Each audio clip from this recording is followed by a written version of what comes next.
So Maggie's posting this string in the chat room, and I'm like blown away by it. Okay.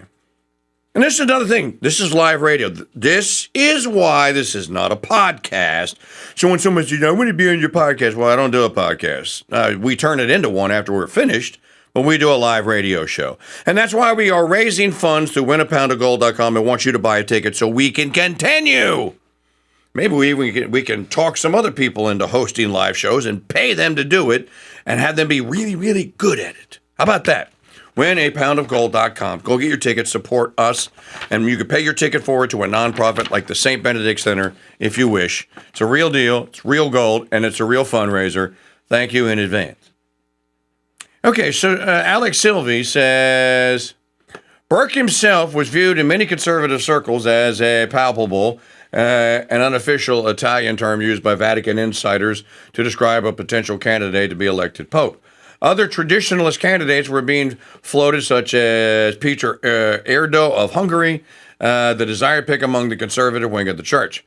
Those meeting in Burke's apartment, however, knew the cards were stacked against them.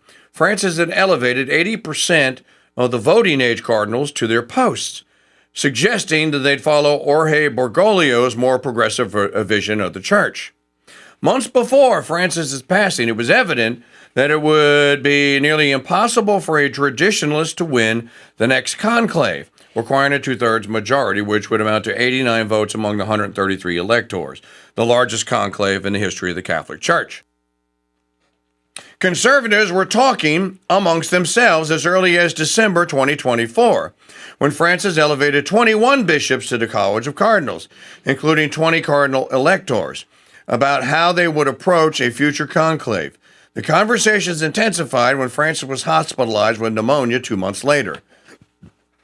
The third truth, and most troubling for the Bergoglian camp, was the gradual understanding that many of the cardinals elevated by Francis were not as loyal to his mission as initially believed. 15 of the 18 cardinal electors from Africa were elevated by Francis, but many were alarmed by his approval of fiducia supplicans. See, they're always overreach, folks. It always is an overreach. And then supposedly allowing same-sex marriages or couples to be blessed.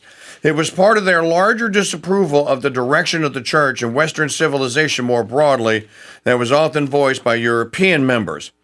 20 of the 23 cardinal electors from Asia were also elevated by Francis, but his decision to reach a secret agreement with China, giving the Communist Party more influence over the church by giving it a say in the selection process for bishops, was viewed as an unforgivable act that came to the detriment of Christians who often face persecution. And we know that. And we know all this too well.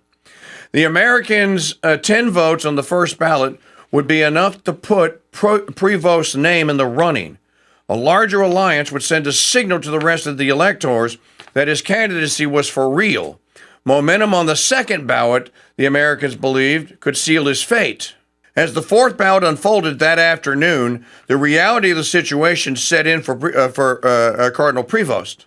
Remember, Roberto Francis Prevost, Leone Decima Quattro. He began breathing heavily. Cardinal Tagle of the Philippines turned to him and asked, "Do you want a candy?" He accepted. New Jersey Cardinal Joseph Tobin, who is known his American counterpart for over 30 years, dropped his vote in the urn in the front of the Sistine Chapel and then looked at Prevost. His head was in his hands as it became increasingly apparent he was moments away from becoming one of the most influential people in the world. It is believed Prevost received upwards of 100 votes on the fourth and final ballot. Thank you, Mr.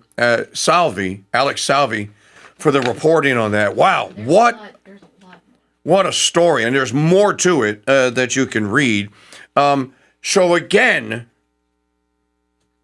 the doomsayers said, well, it's going to be a slam dunk. They're going to put a Francis 2.0. They're going to come in and they're going to get us. That's it, man. Game over, man. It's game over. What are we going to do now? What are we going to do?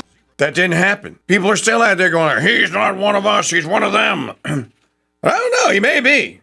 I don't have the inside track on this. The Holy Ghost did it. It's Christ's church, not mine. And he's in charge. He knows what he's doing. I can tell you this. Pope Francis never sang anything Marian. Never, not a single Marian aria from the Loggia. To my knowledge, he never sang a single Marian aria anywhere. He might have sang a ditty to the Pachamama. But there was Pope Leo XIV on Sunday. Regina Celi, Alleluia. I love that song.